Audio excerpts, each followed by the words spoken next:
भारत के न्यूट्रास्यूटिकल और वेलनेस क्षेत्र जो पहले से ही मजबूत मांग और नवाचार के साथ तेजी से बढ़ रहा है, उसे आज उस समय नई गति मिली जब मुंबई के जियो वर्ल्ड कन्वेंशन सेंटर में वीटा फूड्स इंडिया के चौथे संस्करण का उद्घाटन हुआ। यह 3 दिवसीय कार्यक्रम 11 से 13 फरवरी तक भारत के न्यूट्रास्यूटिकल कार्यात्मक खाद्य पेय पदार्थ और आहार अनुरूपक इकोसिस्टम को एक मंच पर लाता है। उद्घाटन समारोह में सुश्री प्रीति चौधरी, क्षेत्रीय निदेशक FSSAI पश्चिम क्षेत्र मुंबई डॉक्टर कृष्णा मेथेकर, संयुक्त निदेशक FSSAI Mumbai Shri Kaushik Desai, health foods and dietary supplements association Shri Sandeep Gupta, संस्थापक और निदेशक expert nutraceutical advocacy council Shri Yogesh Mudras, प्रबंध निदेशक इम्फार्मा मार्केट्स इन इंडिया और अन्य प्रमुख उद्योग जगत के नेताओं और विशेषज्ञों की उपस्थिति रही। इस संस्करण में 10,000 से अधिक ट्रेड विजिटर्स के आने की उम्मीद है, जहां 200 से अधिक घरेलू और अंतर्राष्ट्रीय प्रदर्शक अपने उत्पादों का प्रदर्शन कर रहे हैं। वीटा फूड्स इंडिया 2026 में बोलते हुए सुश्री प्रीति चौधरी ने कहा, भारत न्यूट्रास्यूटिकल उद्योग विकसित भारत 2047 के दृष्टिकोण के अनुरूप है और राष्ट्र निर्माण के लिए एक रणनीतिक स्तंभ है। वर्तमान में वैश्विक बाजार का लगभग 2% प्रतिनिधित्व करते हुए इस क्षेत्र की दीर्घकालिक क्षमता फार्मास्यूटिकल से कम 10 गुना अधिक हो सकती है, क्योंकि स्वास्थ्य सप्लीमेंट, प्रोबायोटिक्स और प्रोबायोटिक्स के माध्यम से दैनिक निवारक स्वास्थ्य देखभाल में न्यूट्रास्यूटिकल्स की बड़ी भूमिका है। श्री कौशिक देसाई ने कहा, वैश्विक न्यूट्रास्यूटिकल उद्योग के 2030 तक 1919 बिलियन अमेरिकी डॉलर तक पहुंचने का अनुमान है। जैसे जैसे बाजार बढ़ रहा है, सुरक्षा और गुणवत्ता सुनिश्चित करने के लिए FSSAI और उद्योग क्षेत्र के बीच मजबूत सहयोग महत्वपूर्ण है। टिकाऊ आधारित और क्लीन लेबल समाधानों की बढ़ती मांग ई-कॉमर्स के विकास के साथ मिलकर नवाचार को गति दे रही है। भारत की जैव विविधता और पारंपरिक चिकित्सा विरासत वैश्विक स्तर पर प्रतिस्पर्धी पेशकशों के लिए एक मजबूत आधार प्रदान करती है। श्री योगेश मुद्रास, प्रबंध निदेशक इम्फार्मा मार्केट्स इन इंडिया ने कहा, भारत एक निर्णायक दशक में प्रवेश कर रहा है, जहां पोषण देश के स्वास्थ्य और उत्पादकता के परिणामों को परिभाषित करेगा। 2030 तक प्रति व्यक्ति खर्च करने योग्य आय लगभग 2.5 लाख रुपए तक पहुंचने का अनुमान है, जिससे उपभोक्ता निवारक स्वास्थ्य और व्यक्तिगत पोषण में निवेश कर रहे हैं। इस संदर्भ में वीटा फूड्स इंडिया 2026 मात्र एक प्रदर्शनी नहीं बल्कि एक विजन प्लेटफॉर्म है, जहां विज्ञान, नीति और नवाचार मिलकर न्यूट्रास्यूटिकल क्षेत्र को वैश्विक नेतृत्व की ओर ले जाने में सक्षम बनाते हैं। मैं कहूँगी कि कुछ क्षेत्र को हम जो है कहते हैं कि हमें इसका जो है हमें इसको हम प्रोटेक्टेड रखना चाहते हैं। इंडिया भी बहुत सारी अपनी चीज़ों को प्रोटेक्टेड रख रहा है, लेकिन बहुत सारी ऐसी चीज़ें हम खोल देते हैं जहाँ पर हम कमतर हैं या कम पड़ रहे हैं हम वहाँ पर, तो उसका सीधा फ़ायदा कंज्यूमर्स को भी होता है। तो देखा जाए तो ये बहुत ही विन विन स्ट्रेटेजी के तौर पर होता है। और अच्छी बात है कि हम 25-26 में इस तरह के बहुत सारे ट्रेडिंग ब्लॉक्स के साथ में ऐसी डील कर पाएँ which is unique.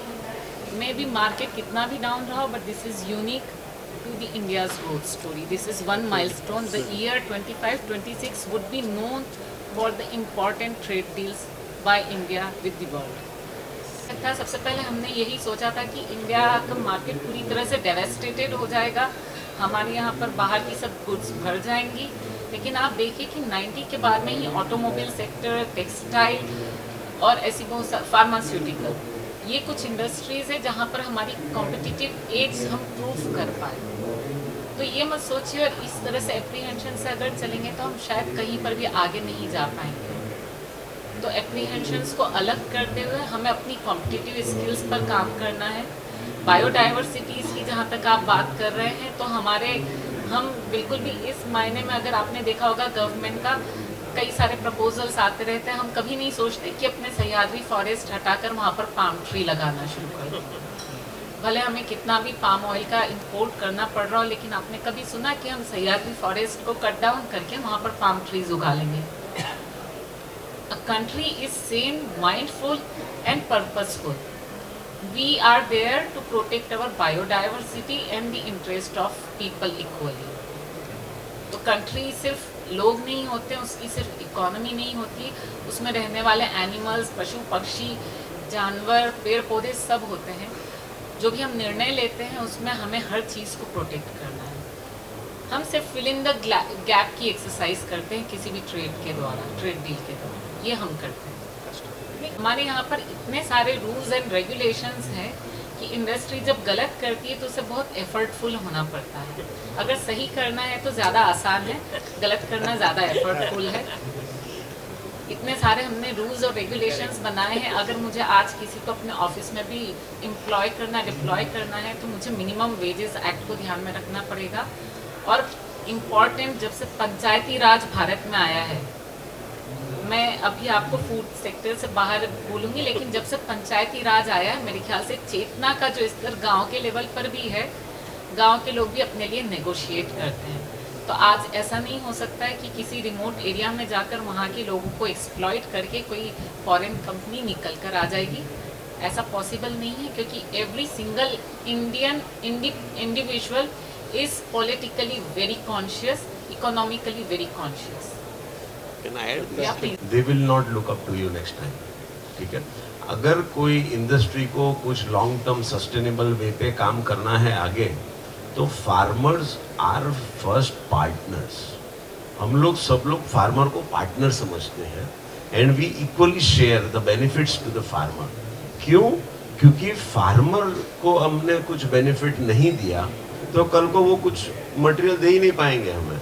And it is our responsibility to grow the industry, to grow the country and the people who are working for it, and the farmers are very low level people, so वो CSR में भी आता है कि भाई उनको हम benefit करेंगे तो उनका भी एक पूरा community है वो uplift होएगा। So don't worry about that, we will never have any biodiversity kind of the problem or the cultivation or the agriculture side any problem due to these all the treaties। तो ये हमारा चौथा addition है बाइटा foods का, और ये पूरा nutraceutical industry का एंड टू एंड शो है। एंड जहाँ से रॉ मटेरियल इंग्रेडिएंट से लेके फिनिश प्रोडक्ट्स और मशीनरी और उसके जो value contract manufacturing value chain सारी यहाँ पे है। वो 200 कंपनीज़ है और ये सबसे बड़ा एडिशन है जो हम लोग प्रस्तुत कर रहे हैं। 40 देशों से यहाँ पे एग्जिबिटर्स आए हुए हैं और इन 3 दिनों में 10,000 से ज़्यादा इंडस्ट्री प्रोफेशनल्स आने की गुंजाइश है। इंडस्ट्री अगले 5 सालों में कितना ग्रो करेगी, कितना बूस्ट मिलेगा, उसको लेकर के हमारे दर्शकों को बताया। ये एक बहुत fast growing industry, specially after the pandemic जो अवेयरनेस आया है और हेल्थ एंड न्यूट्रिशन अभी मेन स्ट्रीम हो गया है। जैसे पहले वो सब मेन स्ट्रीम नहीं था, अभी पूरे people have started adopting as a part of their lifestyle, और इस वजह से ये इंडस्ट्री अराउंड 13 to 14% CAGR के रेट से ग्रो हो रहा है। वो one of the fastest growing industry है। अभी ट्रेड डील अमेरिका से जो हुई है उसका तो काम तो हम पहले से भी कर रहे थे, लेकिन अब जो हम कर रहे हैं उसकी एक्सेसिबिलिटी मल्टीफोल्ड हो जाएगी। उसका कारण बहुत ही सिंपल है कि इंडिया अकेला काम नहीं कर रहा है, इंडिया एक ट्रेड डील के द्वारा ट्रेडिंग ब्लॉक्स में काम कर रहा है। तो ये सारी कंट्रीज़ जिनके साथ में ट्रेड डील हुई है हमारी, चाहे USA हो, यूरोपियन यूनियन हो, UK हो, मॉरिशस, ऑस्ट्रेलिया या UAE हो, इन सब के साथ में ट्रेड डील होने के बाद में इंडियन प्रोडक्ट की एक्सेस वर्ल्ड मार्केट तक बेहतर होगी। दूसरी चीज़ उसमें यह है कि ये गवर्नमेंट सपोर्टेड रहेगी, क्योंकि ट्रेड डील हो जाने के बाद में 2 कंट्री की गवर्नमेंट या 2 ट्रेडिंग ब्लॉक्स की जो गवर्नमेंट्स होती हैं वो आपस में सपोर्टिव एंड इंडूसिव रोल में आ जाती हैं।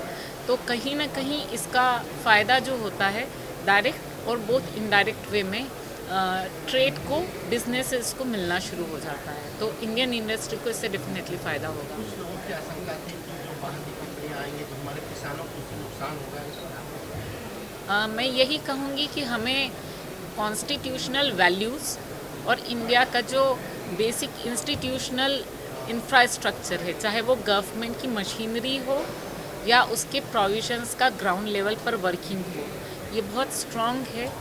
दूसरा, जो इंडियन इथोस हैं जो हमने पिछले कई दशकों में जो है स्ट्रॉन्ग किए हैं, चाहे वो लोकल सेल्फ के द्वारा हो या पॉलिटिकल मेन स्ट्रीम को नीचे तक ले जाना हो, या इकोनॉमिक मेन स्ट्रीम को नीचे तक ग्रास रूट लेवल तक ले जाना हो, इससे पब्लिक अवेयरनेस मल्टीफोल्ड हो चुकी है।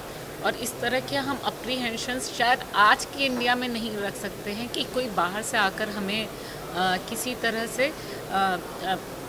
से हमें नुकसान करके चला जाए, या हमें किसी तरह से हार्म करके या हमारा एडवांटेज लेकर चला जाए और बदले में हमें कोई एडवांटेज ना हो। तो ये एक जाहिर सी बात है कि with all the trade deals government supported environment is being created where every single individual is bound to get benefit. इस इनिशिएटिव को कैसा देखते हैं?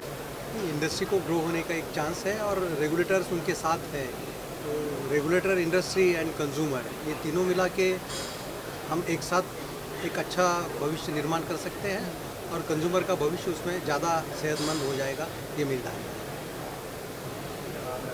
Thank you. जो विशेषकर इंडियन कंपनियां हैं, सो इंडिया एक जो ये न्यूट्रास्यूटिकल सेक्टर में है, ये इंग्रेडिएंट्स में बहुत ज़्यादा स्ट्रॉन्ग है, बिकॉज इंडिया में बहुत सारे नेचुरल इंग्रेडिएंट्स हैं जो आप आज इंडिया अभी इवॉल्व होके फॉर्मुलेशंस में बहुत ज़्यादा जा रहा है, जहाँ पे मैन्युफैक्चरिंग फिनिश प्रोडक्ट जो बना रहा है जो आपको न्यूट्रास्यूटिकल इंडस्ट्री के लिए। सो इससे क्या होगा कि बहुत सारा एक्सपोर्ट भी अपना बढ़ेगा, प्लस अपना जनरेशन के लिए जो प्रोडक्ट जो इंपोर्ट हो रहे थे ऐसे आज इंडिया में मैन्युफैक्चर हो जाएंगे, तो उससे एक इंडस्ट्री के लिए बेनिफिट होगा और हमारे पूरे आने वाली जनरेशन के लिए वो फ़ायदा होगा। जो प्रोडक्ट्स है वो बहुत रीज़नेबल रेट्स पे, चीपर रेट्स पे इंडिया में अवेलेबल हो जाएंगे। Thank you.